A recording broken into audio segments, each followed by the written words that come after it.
Swastiastu. Perkenalkan, nama saya Elkana Bersunaraya. Saya dari Prodi Biologi S1. Di sini saya akan menjelaskan tentang pH meter. pH meter adalah jenis alat ukur untuk mengukur derajat keasaman atau kebasahan suatu cairan. Pada pH meter digital, terdapat elektroda khusus yang berfungsi untuk mengukur pH bahan-bahan semi padat. Elektroda atau prob pengukur terhubung sebuah alat elektronik yang mengukur dan menampilkan nilai pH.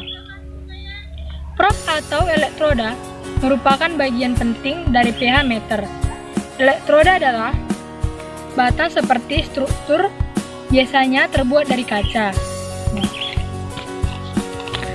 Pada bagian bawah elektroda ada bohlam. Bohlam merupakan bagian sensitif dari prob yang berisi sensor. Jangan pernah menyentuh bola dengan tangan dan bersihkan dengan bantuan kertas tisu dengan tangan sangat lembut. Prinsip kerja utama pada pH meter adalah terletak pada sensor prob berupa elektroda kaca dengan jalan mengukur jumlah ion H3O positif di dalam larutan. Di sini saya akan menjelaskan bagaimana cara penggunaan pH meter. Berikut cara penggunaan pH meter. Langkah pertama, sediakan cairan yang diperiksa keasamannya. Sediakan secukupnya. Jangan terlalu sedikit dan jangan pula terlalu banyak.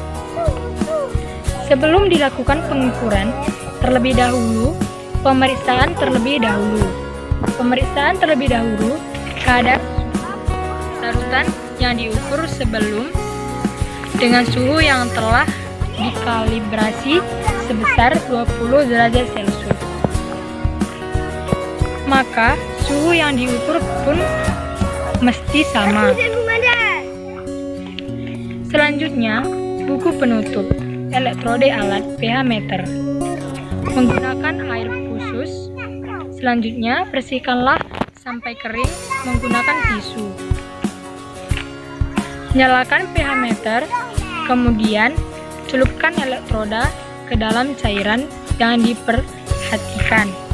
Selanjutnya, putar elektrode larut menjadi homogen. Setelah itu, tekan tombol bertuliskan mains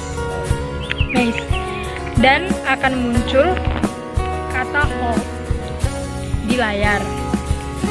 Kemudian tunggu beberapa saat sampai muncul angka pH yang menunjukkan kadar pH dari cairan tersebut.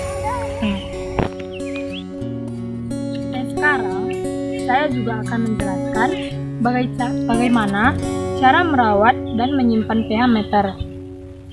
Cara merawat dan menyimpan pH meter yaitu pertama, sebelum dan sesudah digunakan, cucilah elektroda pH meter menggunakan cairan khusus yang memiliki pH 0, yaitu elektrolit KCl3M. Yang kedua, pastikan elektroda benar-benar kering jika tidak digunakan atau selama dalam penyimpanan. Yang ketiga, simpan pH meter di dalam box pada tempat yang bersih dan aman. Yang keempat, pH meter disimpan pada suhu ruangan dan tidak lebih dari 50 derajat Celcius. Yang kelima, lakukanlah kalibrasi secara berkala. Yang keenam, pastikan pH meter dalam kondisi off jika tidak digunakan. Yang ketujuh, buka baterai jika pH meter akan disimpan dalam jangka waktu yang lama. Yang ke-8, penutup elektroda harus terpasang dengan baik dan benar. Sekian pemaparan dari saya. Home Santi Home.